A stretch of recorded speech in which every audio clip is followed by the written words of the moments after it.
Nilagay ang mahigit 1,000 sandbags sa bahagi ng Agno River sa Alcala, Pangasinan. Pinangangambahan kasing lamunin ng ilog ang lupa sa gilid nito ngayong maulan ang panahon doon. Makibalita tayo kay Joy Segi ng GMA Dagupan. Nangangamba mga taga Zone 7 sa Barangay Macayo, Alcala, Pangasinan sa unti-unting pagkatibag ng lupang kinatitirikan ng kanilang mga bahay sa gilid ng Agno River.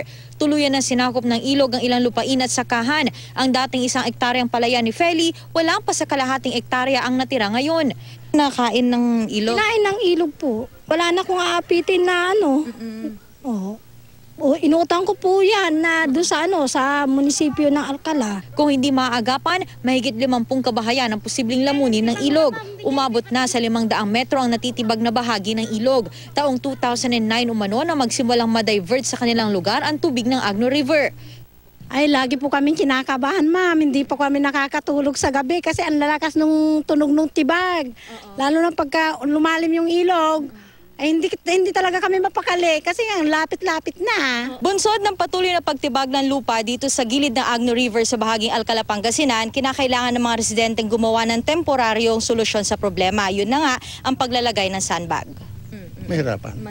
Pero sa ngayon, sir, yung sandbag, anong tulong ang naibibigay? Para lumayo lang ng konti yung agos ng tubig, madam. Nasa mahigit 1,000 sandbags na ang nailagay sa lugar. Nakikiusap po kami. Sana po tulungan po kami. Dahil matagal na po itong hinihiling namin na tulungan kami.